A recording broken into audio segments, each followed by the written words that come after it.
Now, we've understood at this point that half guard has this kind of paradoxical nature, that it can both be the best position for the guy on top and for the guy on bottom, and it's all going to come down to the iron law of the outside shoulder and hip. If we're going to make half guard work for us, we have to be able to hold ourselves, maneuver ourselves, such that we can almost always keep our outside shoulder and hip off the mat and work effectively from bottom position. Let's look at some common sense ways to do this now, starting with what is arguably the best method, knee shield methods.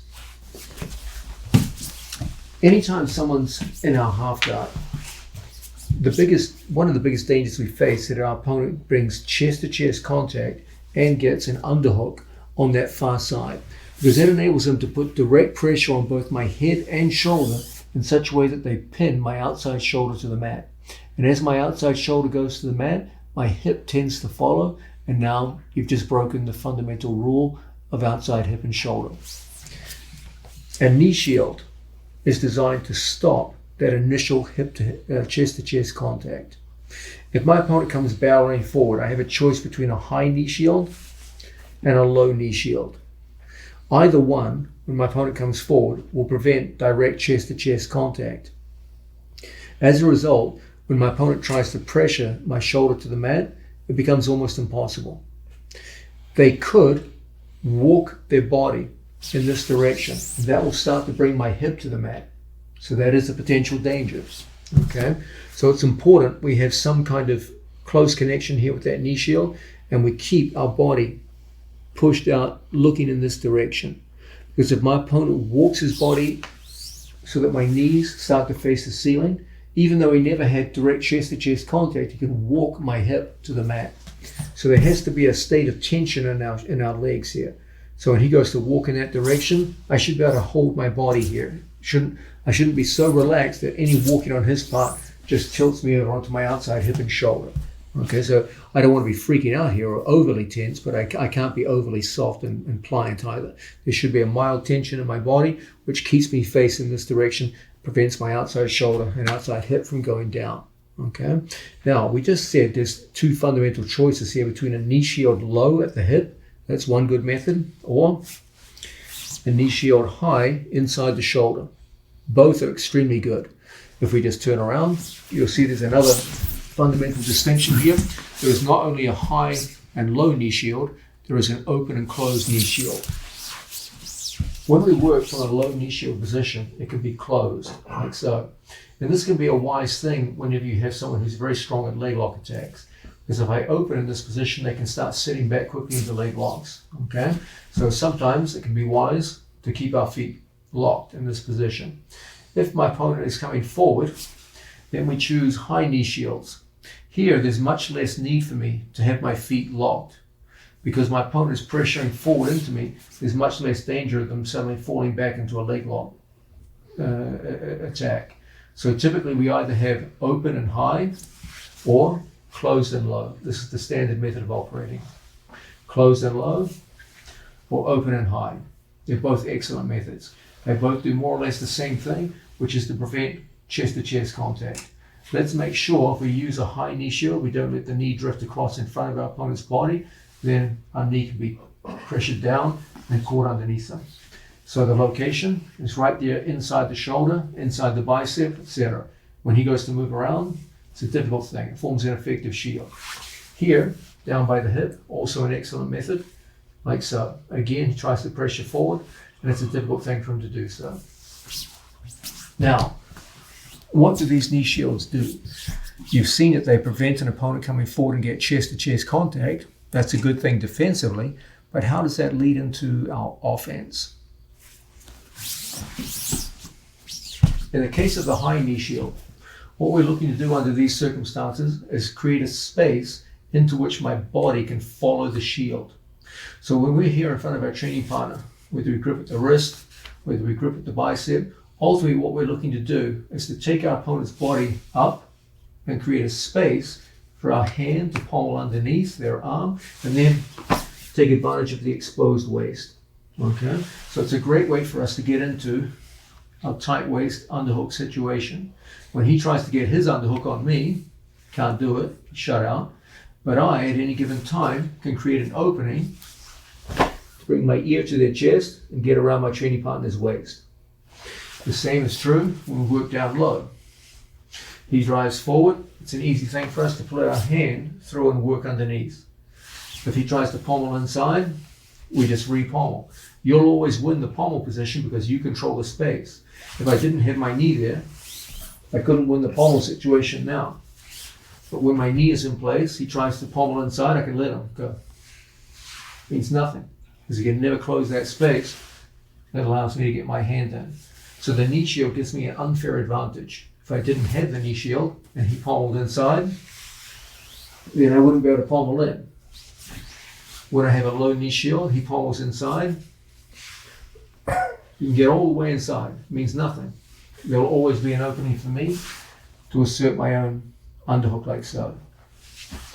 With the high shield, we have to move our whole body up. Just moving him out of balance, then our whole body comes up and we've got to that underhook. So those are excellent ways of working with the knee shield, both high and low, or open and closed, to work our way into accordance with the iron law of the outside shoulder and the outside hip. Let's go on to this idea of how we're going to always get the iron law of outside hip and shoulder working in our favor. We just looked at the idea of knee shields, and that's certainly one of the most reliable ways that we can initiate contact with an opponent out of half guard and get things going in our favor, on the path to heaven, as it were. Now, an obvious question for you guys to be asking is, well, what if I never had that knee shield in place and the guy did pin my outside shoulder to the mat and things aren't looking good? How do I recover from this? Well, let's understand right from the start that half guard is a battle with two fronts. There is an upper body battle and there is a lower body battle. As a general rule, whenever you lose one, you want to try to win the other.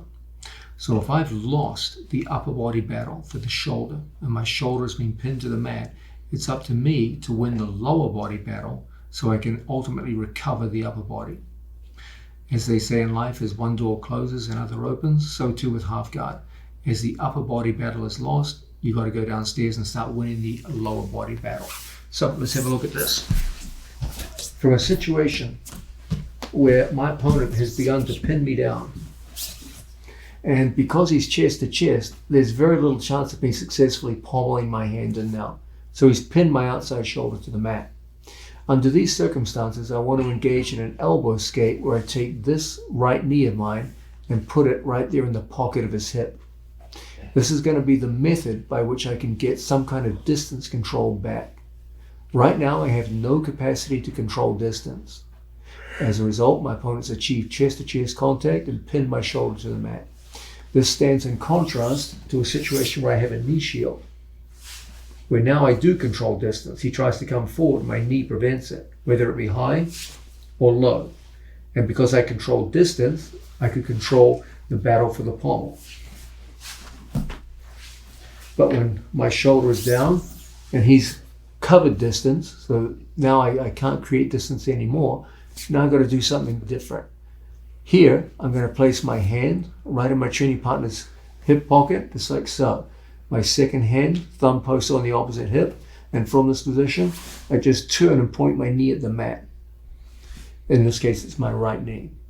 Once my right knee turns at the mat, I bring my knee inside his, and I place my knee into the pocket of his hip. Now, I have the ability to control distance again. As he tries to put pressure forward on me, I just use my right knee in the hip to just push and create space. Once the space is created, it becomes very easy for me to pommel back through and underneath my opponent's arm. And as a result, I can go right back into that original half guard that we looked at and start working to get my ear to my training partner's hip, to his chest, and we're right back in a winning position. So once again, here, I've clearly lost the upper body battle. My opponent has pinned my outside shoulder to the mat. Things aren't looking good. So I bring the knee in tight. I bring my hand here to the pocket of his hip. Second hand, thumb post on the other side. I take my outside leg and hook while I keep a good hook over his calf muscle. I'm not so relaxed here that he just pommels his foot out and goes across my side. We make sure we're locked in like so. Now from here, when I turn and shrimp, my whole focus is on turning my knee to the mat. That's what makes it possible for me to bring my knee right there inside his hip. My knee is now in front of his hip, so when he drives forward, I can push back. When I don't have a knee in front, I have no ability to push with my lower body. I can only pull with my lower body. It's not going to help right now. I need an ability to push. Now when he drives towards me, I just push back with my legs. And as a result, it's very easy for me to go through and take that underhook. I couldn't have done that before. There's sufficient space now that I can get the underhook. When he tries to pommel his own body in, that's an easy thing for me to get my head up to his chest now. Let's have a look at that from the other angle so you can see what's going on with that elbow escape. Here you can clearly see my opponent has won the battle for the upper body. My left shoulder, my outside shoulder, is pinned to the mat. I take my hand, knee in, and put it right there in the pocket of the hip.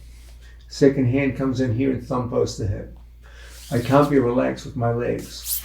My heel comes up to his knee, outside foot moves. I can't have my legs triangled. Outside foot moves out, so I can turn onto my side. Now, with my right knee pointed at the floor, it's easy for me to go through and put my knee in the hip. As he tries to push forward, my right knee manages distance now. I just pinch my knees together and push. When he tries to drive forward, it's so easy to get my underhook. If he tries to re-pommel in, I just follow up with the head and we're in good position. Okay? You can see what's happened there. As I lost the upper body battle for the head and shoulders, I went downstairs and won the lower body battle at the hips. Because I had a knee in front of my opponent's hip, I could push. If I can push, I can start to win that battle for distance. And once you win the battle for distance, then you can start pommeling your arms in quite easily and get what is always your ultimate goal, which is to get your outside shoulder off the mat and into a situation where you can turn half guard into the path towards heaven. We've been trying to portray the half guard game as bound up largely with distance control. If our opponent can get chest to chest and pin our outside shoulder to the mat, it's a serious problem. It's going to turn half guard from the road to heaven to the road to hell. So a huge part of what we're trying to do is to manage distance between ourselves and our opponent so you can win that pommeling game with the outside arm and shoulder and get that outside shoulder off the mat and in towards your opponent. We've looked at knee shields and elbow escapes as our primary means of doing so. Let's look at another means of doing so that's also as important. I don't believe it's as important as the lower body battle with the legs, but it's still damned important, so let's spend some time on it. This is the idea of creating good shields and frames without arms, okay? So if I'm in front of an opponent in bottom half guard, and I have no frames between myself and my opponent, and he gets chest to chest, it's very difficult to be effective just from a position like so. And if he and I are the same skill level, most of the time he should be able to pass from this position. Having nothing between his chest and mine is part of the problem. Usually what we try to do is put legs between his chest and mine. Okay? And if we can do that, that's good. If we fail, then again, it's up to us to put legs between me and my opponent. And it's only the use of the legs which create space to get into that underhook. Okay? But another method which helps a lot in competition is the idea of frames. I can't just have my frames naively placed where my opponent can easily shock them off and then from here get right to pinning my outside shoulder. As a general rule, in half guard bottom, we want the frames to go across the center line. This is not always true. There are some frames that don't go across. But as a general rule, most of the time what we're looking to do is put a cross frame on our opponent that with one hand controls both shoulders and the head with one arm. The second hand is designed to deny my opponent's ability to control my head. If he gets a hold of my head, that's a serious problem. Okay, if he gets an underhook and the head, it's only a matter of time till he pins my head and shoulders and you're in serious problems now. Okay, so I will never let my opponent get to a strong cross face. I won't even let him get a hold of the head with a collar tie. Even that's bad. Okay, so always what we're looking to do is to prevent getting chest to chest. That's done by the top arm, like so. He comes forward, and I put my elbow on this shoulder and my hand on this shoulder. Don't just hit the hand on the shoulder and stiff arm him. Okay, if he goes underneath my thumb, like so, and then drives forward, I've lost it. So I have an elbow, come forward, elbow on this shoulder, hand on this shoulder. Okay, so both shoulders are controlled and the head is controlled here. He drives forward, and the onus is on me to bring my elbow over my head. The further my elbow from my head, he drives straight down, he can crush the frame. As he drives in, I want my elbow taking him over. That's where he wants to, that's where I want him to be. Okay? The further down my body is and the lower he gets, the more he can crush it, driving forward, and cause problems for me. So I always want this. Now, this arm here, I can block in several ways. One is an inside wrist. I greatly favor this grip. Okay, I'm a huge proponent of this grip. Why? Because when he tries to bring his hand in towards me, my hand is inside his. If I hold here, only my thumb is inside. He brings his hand to my face, he wins every time.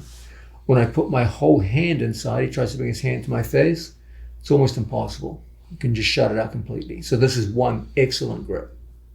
It's not always possible to get, however. Some people will rapidly pull their hand away, and then you got to start all over again. So another grip that I also favor is a thumb post inside the elbow, here. Okay? When my opponent goes to grab my head, it's enormously difficult. I'm just going to make a quick point about this grip. I'll come close to the camera. In standing position, we often make use of this grip. If I hit, say for example, an underhook in here, and I have an inside grip like so, my opponent can pommel his hand through and take that grip on my bicep.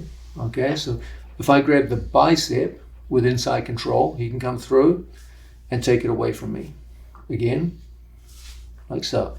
Okay, if he has inside control on me, I'm at liberty just to pommel and take inside control on him. So even though he has inside control at the bicep, it's easy for me to go through. In addition, he has inside control. I can hold at the elbow and bring his hand on by. I can pop his thumb strong. I can just pop his thumb straight on by and control his arm. Okay, so when someone controls my bicep, it's not that big of a deal. I can either pommel inside and now control his bicep, or I control his elbow and slip the thumb. Now, contrast that with me thumb posting the actual elbow joint. I'm not controlling the bicep, I'm thumb posting the elbow joint. When he goes to pommel his hand inside, he can never get to my bicep. When he tries to grab my elbow and take my arm by, he can't do it. If I'm here, he takes my elbow, goes right through. Even if I have the thumb inside, he goes through and pulls, he takes it off. Okay? He goes, hold with the bicep. It's easy for me to go inside him. It's easy for me to pop the elbow by. But when I go here and he tries to do the same, it's impossible. I can completely control my opponent at the arm. I can use this grip to pin his hand into his hip. He tries to take the arm out. The only direction he can move is backwards. Okay, so it's an enormously useful grip. One more time, close to the camera.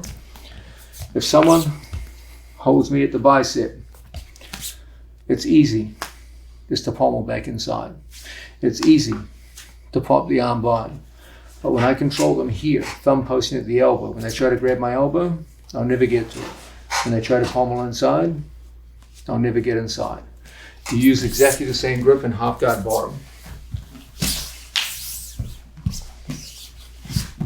When we're working from here, I have my first frame in place. I'll either go here, my favorite, or here. When he goes to grab, he goes to pommel in, Impossible. The more he goes to fight the pommel in, and now he goes pommel out, he'll give me what I really wanted, the wrist. These are the two places I can shut him out, here and here. Even if my opponent got a full underhook and locked in, got to control my head with the crossface, go to pommel. Oh.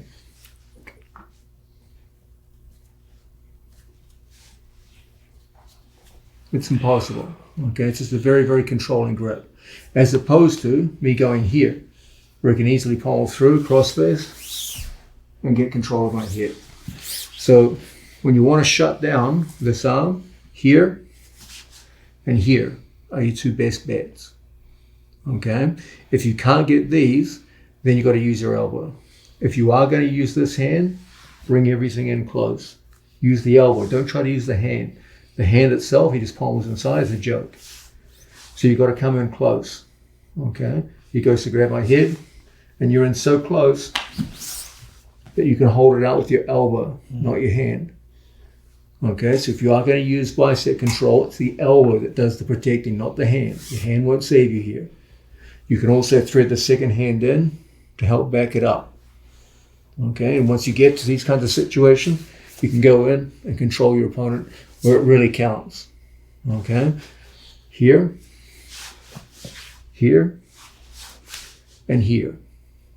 So once again, the most successful hand frames. The top hand is best used as an elbow and a hand that controls the head and both shoulders.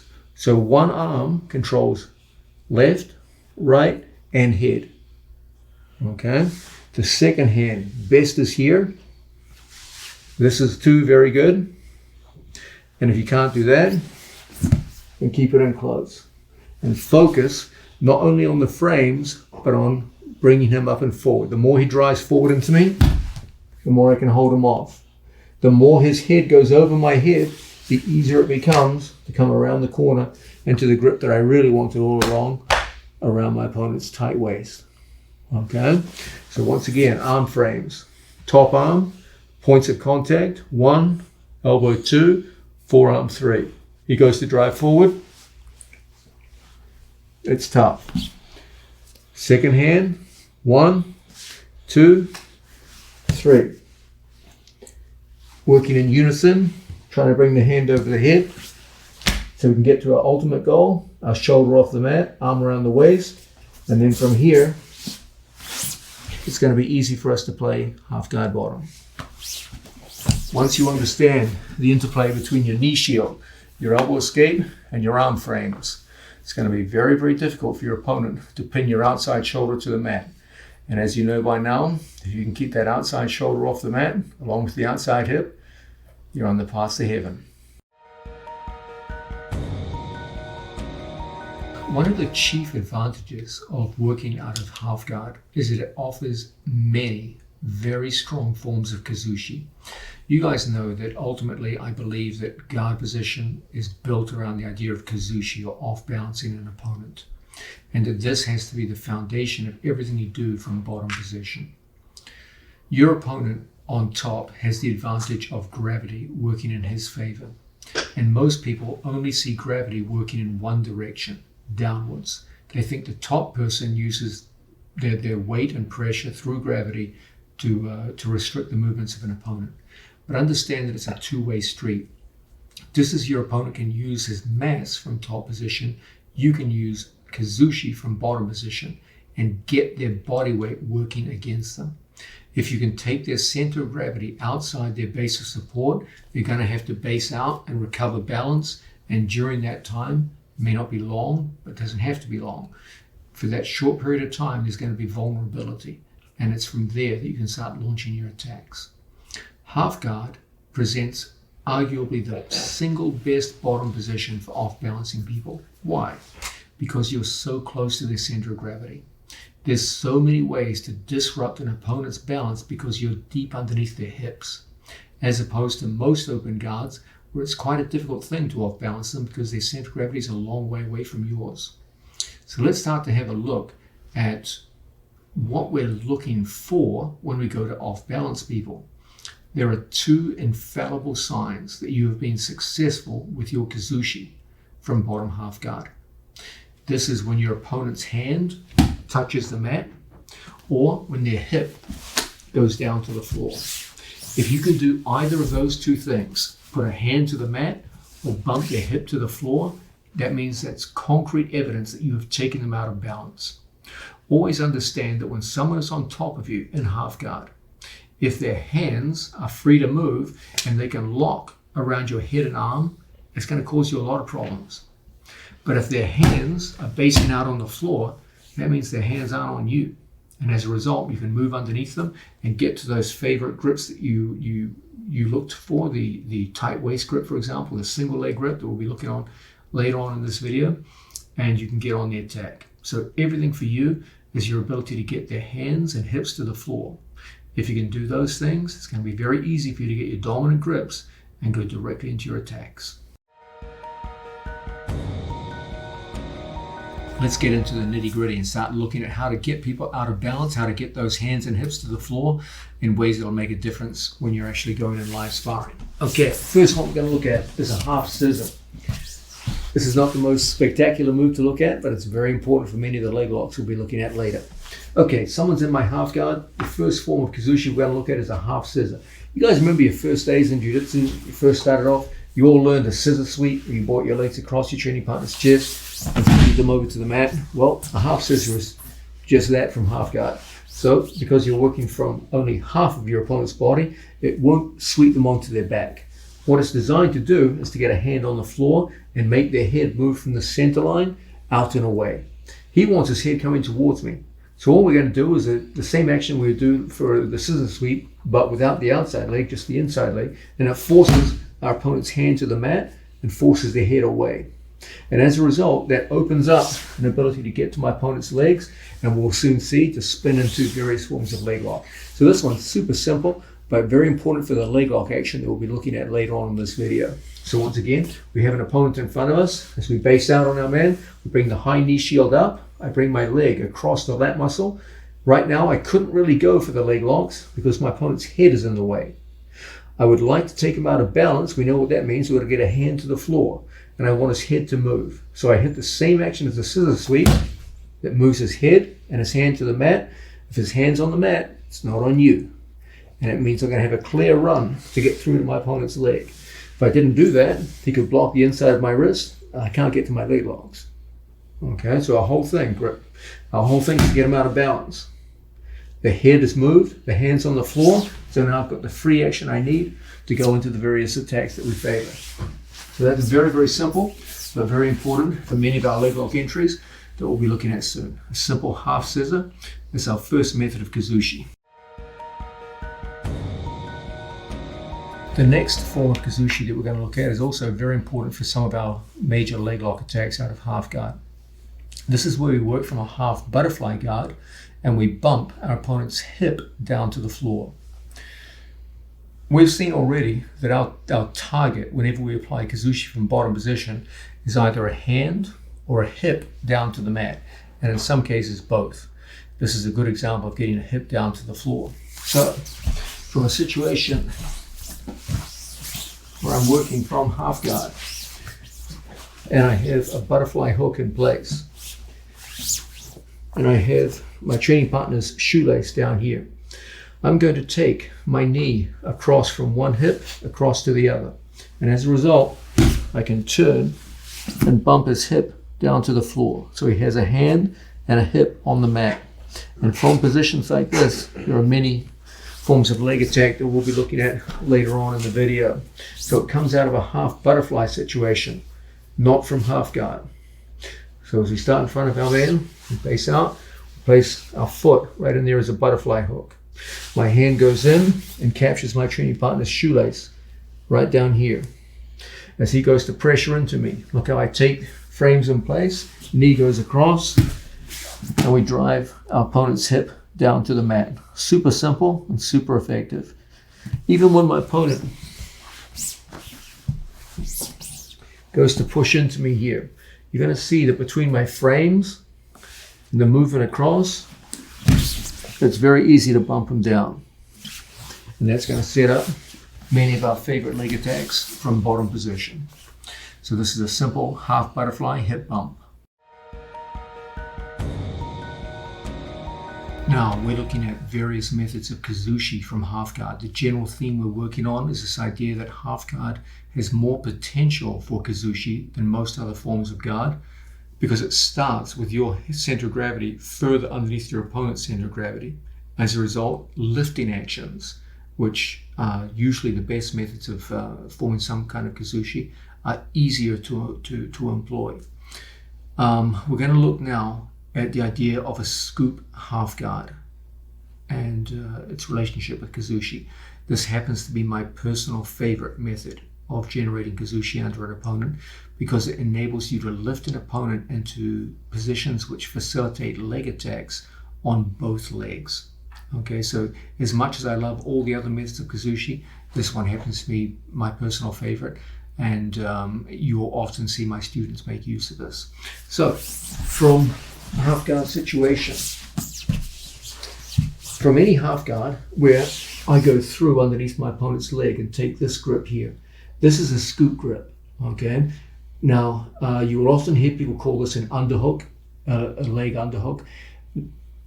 They're correct insofar as you are underneath their leg, but I never use the word underhook when it comes to gripping the leg, for a simple reason. Because underhooks can be here, here, and here. If I use the same word, they tend to get confusing when I'm coaching people. Okay, so when I go to the upper body, we call them underhooks. When I go to the lower body, I call them scoop grips. That way, if I were calling to an athlete in a competition, if I say right underhook, he knows exactly what I want. I go on my opponent's right side to the underhook. If I say left scoop, he knows exactly what I want. My opponent's left leg scooped, like so. Okay? If I said left underhook and my opponent's looking at me like, my student's looking at me like, what does he want here? Does he want me to underhook here? Does he want me to underhook? It's unclear. Okay, that's why I always use scoops to the lower legs and underhooks to the upper body. Okay, so a little bit of terminology there for you. Now, scoop butterfly is here. Scoop half guard is here. So I have a half guard and a scoop grip. Whenever you have this grip, you're going to have a tremendous propensity to shift your hips from facing one direction to the other. You can do it with hands locked. You can do it with hands open. They're both very good. Okay? What's required is that I plant a foot and I shift so that my hips are currently facing to the north. They will end up facing to the south. What this does, it puts my opponent into a kind of a quasi 4-point position with his knees split.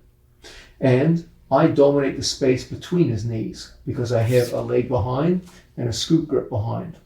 So when he tries to bring his knees together, it's almost impossible. Okay, so once again, we have an opponent here, usually on 2 knees is the usual starting situation. We've got our frames in, he's pressuring forward, and from this position I go through and I take my scoop grip. Now I put my foot down here on the floor and I give a little bridge. I can go locked hands or open hands, and I turn my hips from facing one direction across to the other. Now, some of your opponents will stay down on a knee. Other opponents will go up into a 4-point position. You don't really control that. Okay? So you've got to be ready for both. Sometimes we'll go through and my opponent goes up into 4-point position. Okay? Sometimes they'll stay down on a knee. Doesn't really matter. You'll be able to go into the legs in either case. So once again, we've got an opponent here in front of us. They're blocked out like so. I go in, I get my scoop grip. From here, we go through. That puts his 2 hands down on the floor. This time he goes into 4-point. And again, we're in place. If my opponent goes down to a knee, you can bring your knee in front and bring them up into 4-point position. Okay, this 4-point is generally better for injuring into the legs. In this way, you immediately get those hands down to the mat. You create a control between your opponent's knees, which enables you to equally go into leg locks on either leg with many different methods of entry. This is one of the single best ways to get people's hands off you, onto the floor, split their legs, and go into leg attacks on either leg. Let's look at another really solid method of getting people out of balance from half guard that works really well to get your opponent's hands to the floor and set up various forms of attack. This comes out of a scorpion. A scorpion is a lock on your opponent's lower leg. I use the term scorpion, and this is the term that was used long ago when I started jiu-jitsu. I found out many years later that this was termed the lockdown by Eddie Bravo in California. It's probably fair to say that's the more commonly used term nowadays in jiu-jitsu, but I've been using scorpion for so long it's kind of ingrained in me now. So first, what is a scorpion? If you just have your butt to the camera. A scorpion involves me coming over my opponent's leg and locking a triangle and then taking my shoelaces into my training partner's shoelaces like so. This is an inside scorpion. There are outside scorpions, but we'll deal with that another time. From the inside scorpion, when my opponent tries to drive forward, the inside scorpion gives a form of distance control. Okay, it's not a particularly impressive form of distance control because your opponent still has chest-to-chest contact, but it does prevent him from driving his right leg forward. Okay, that's its value. It's used to be seen a lot back in the sport of judo, where they have limited time on the mat. When people would get caught up in half guard, they would lock on a scorpion, just like so, and they would hold the person long enough that the referees would just stand them up. So it had a defensive purpose. My initial interest in scorpions came from the fact that they make it more difficult for an opponent to attack leg locks in this position.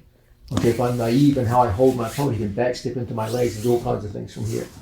But if you lock on a quick scorpion, you can shut down the initial danger of many forms of leg lock.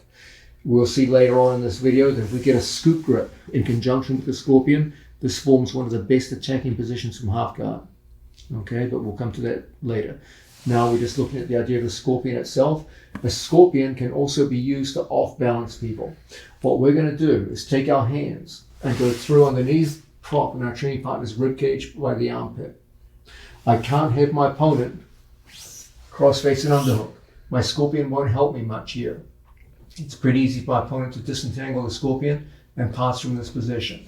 So what we need is our elbows in front, coming through to this position here. As a result, I can use my knee behind my opponent and that scorpion to off-balance them and then come up to the side so that their hands are on the floor and they're in an off-balance position where you can easily go in on the attack. So from a different angle, we have an initial half guard position. We throw the outside leg over, we lock a triangle, and we put our shoelaces underneath his shoelaces. From here, my hands are close to my own chest, so when he comes forward chest to chest, it's easy for us to go through and get our hands in place. Now, it looks like I'm using my hands, but I'm not. I'm bringing my knees up to my chest, so the center of gravity is over mine. My hands provide direction, not movement. Then the scorpion bumps him forward, and then the hands push him over to the side so that we end up around the waist. He's out of balance with his hands on the floor. By the time he recovers and gets his whizzer in place, you're in a strong attacking position. So once again, a scorpion elevator from a kind of unpromising looking half guard situation. I take my outside foot and go over. I lock a form of triangle and then capture the shoelaces. I bring my hands through and I use that scorpion to bump them forward, hands on the mat, and then come up to the side into good attacking position. So that's a scorpion elevator, a very useful way of getting people out of balance and directly into attacks that we'll be looking at later on in this video. Now we're going through the most important variations of kazushi. these will become extremely important once we start getting into actual attacks that we employ from half guard position. But you have to know how to get your opponent's hands and or hips down to the mat so that you can actually enter into the attacks that will become the focus of this video. Let's have it now at a look at one of the most practical ways of doing it. Very useful, especially when you've got opponents who are dangerous at leg locks. So we have an opponent in our half guard. And from here, if I keep my leg on the outside, there's always a danger that Nick Ortiz will step and slide across and go into his own leg locks. So a tactic we will often employ from here is to place a half butterfly hook in, which makes it creates situations where you go for leg locks on him, but it's very difficult for him to go to leg locks on you. As he comes forward and starts playing in this position, what we'll often make use of is the use of our, in this case it's my right knee, the inside knee, bringing him a little bit forward like so.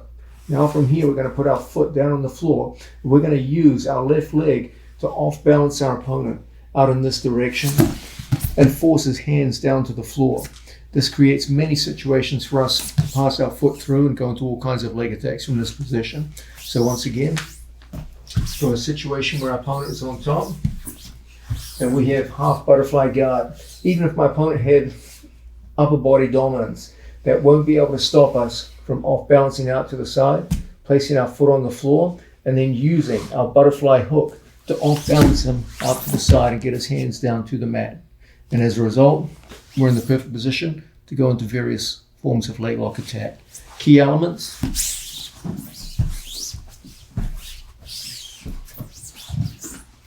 From here, my knees provide the first step. Don't try to lift them all the way out here. Take them forward. Then this foot here goes down to the mat, and always start by tilting out to the side. Second hand goes here in the armpit. It's not really pushing with the arm, it's directing with the arm. And then I use my left leg to move him out to the angle. You should finish facing in this direction. So initially, I face out here to the west. But by the time I finish, I'll be facing out here to the east. So my body goes to the full 180. And in these situations, it's relatively easy to pass our legs through and go into our standard forms of leg lock attack. So this is a very simple and very practical method of off balancing people, getting those hands down to the floor and setting up leg entries. The next method of kazushi we're going to look at is one of the most practical. It can be used in many different scenarios. When your opponent's chest to chest, when it's chest away from your chest. It can be used as an actual sweep. We'll be looking at that later on in the video. But initially, we often use this as a form of off balance or kazushi. This is a method which is a big part of my training programs. It's a very effective method, getting people out of balance and setting up some kind of initial advantage, forcing their hands to the floor, and making all the subsequent attacks that we look at much easier. Let's have a look at it now. Okay, we have an opponent here in our half guard. I'll demonstrate it from a chest to chest position. From here, I'm going to take my right foot up here to his right knee. I'm going to take my second foot and just go foot over foot. I don't cross my ankles, I just go foot over foot. What this enables me to do is to take my two knees and pinch them around his hip. You will notice that this is at its most effective when my opponent's knee is on the mat. If his knee is off the mat, then we're going to have to first begin by bringing it down. The way we do that is just by taking our foot up to his knee and just forcing it down towards the mat. Now I go foot over foot and pinch my two knees. This puts my right knee as a lever inside his hip.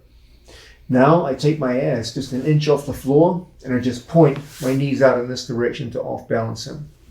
Now, your opponents aren't going to want to be off balance, okay? If they just stay still and we perform this move, you'll come up on top of them. No one's going to accept that. So typically what we find is when we go to apply knee levers, they will either put their hand out on the floor. That's one common response. That'll enable us to get into our favorite grips. Or if they can't get their arm out, they will use their leg to base out. So again, I go over the knee, reinforce it with the second foot, and I force him into an off balance. Okay? So once again, we're here in front of our opponent. I notice that his knee is on the floor. I take my foot and I go up to his knee.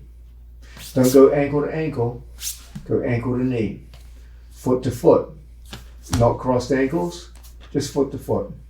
Pinch, elbows down, knees point, ass comes off the floor, and point your knees across, forcing him into a defensive back step to retain his balance. When he tries to come back, you'll be in situations where you can easily go into attacks.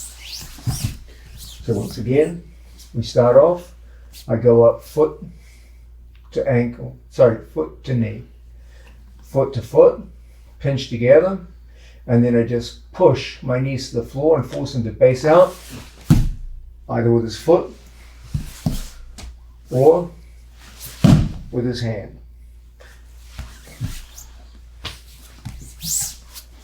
So this is a very good way to get people moving, out of balance, and forcing themselves to base out on the floor with foot or hand, creating many attacking opportunities. You will often see my students taking advantage of this method.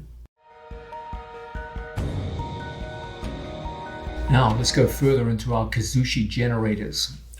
This is one of the most well-known in the entire sport of jiu-jitsu.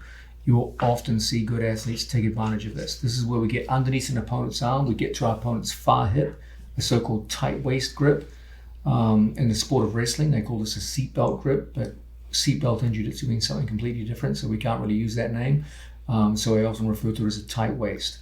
From that tight waist, we tilt our opponent backwards, and as a result, force hands to the floor, get all kinds of defensive reactions in ways that will set up all kinds of great moves that we'll be looking at later on in this video. So we have an opponent in our half guard, and we have managed to get underneath our training partner's arm. We can employ a tight waist grip. Notice that my opponent has no choice but to put on a whizzer. If he does not put on a whizzer, there's no reason why I can't push off my foot here on the floor and send his arm by and take his back. Okay, so he has to put on the whizzer at all times. The tight waist tilt involves going down to his shoulder and pulling with my arm as I turn my legs. If my opponent doesn't take his whizzer out, he'll fall right to his back. So of course, he has to take his hand out in response to my tilt. When I have the tight waist in place, that forces the hand to the mat. And that'll open up all kinds of attacks from this position. Okay? So once again, we start off in half guard. From here, my opponent has to put on a whizzer. If my opponent ever neglects the whizzer, there's no reason why I can't take it back.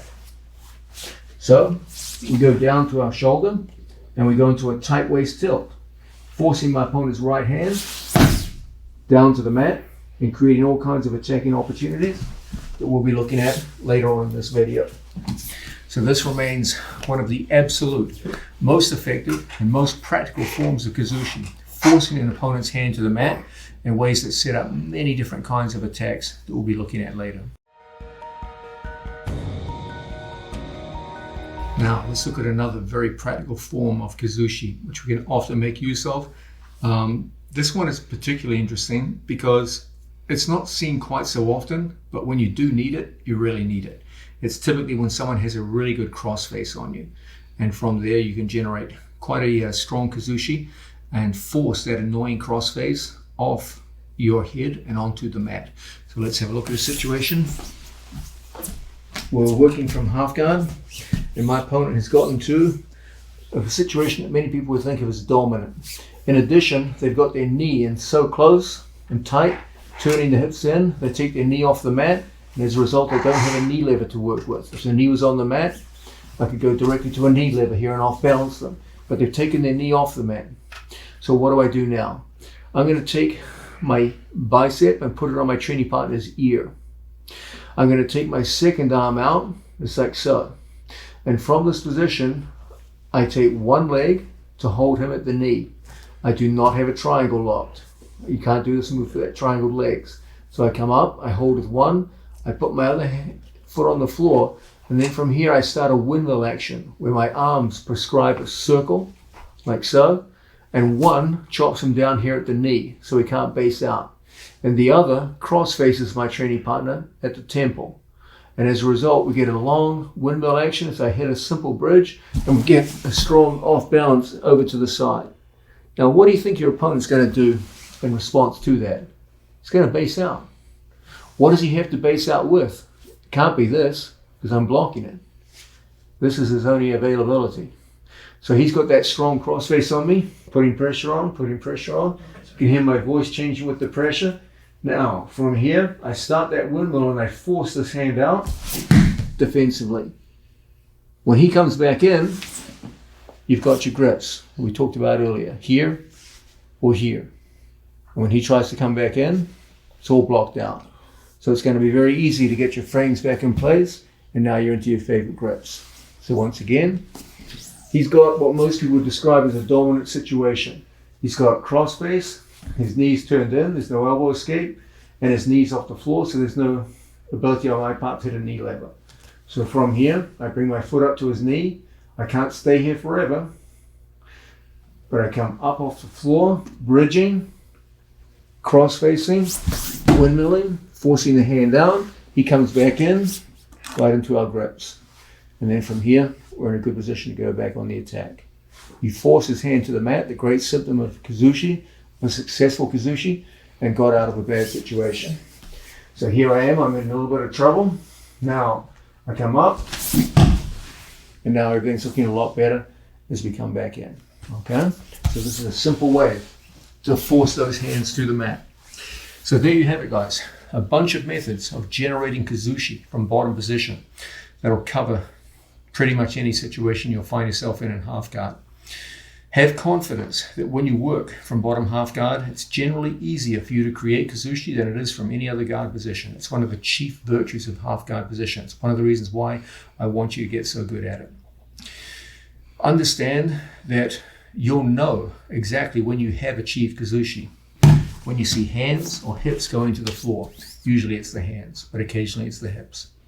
If you can do that, you know the man's out of balance, and then off those defensive reactions, when he's trying to regain his balance, that's when you're going to be going into all the attacks that we look at in this video. Get good at Kazushi first, okay? Understand your frames, your grips, understand the general principle that we can't have our outside shoulder pinned to the mat or the outside hip. It's always a battle to get our outside shoulder up off the floor, go into our opponent, generate Kazushi out of strong grips and frames, and then all of the attacks that we look at later in this video will be so much easier.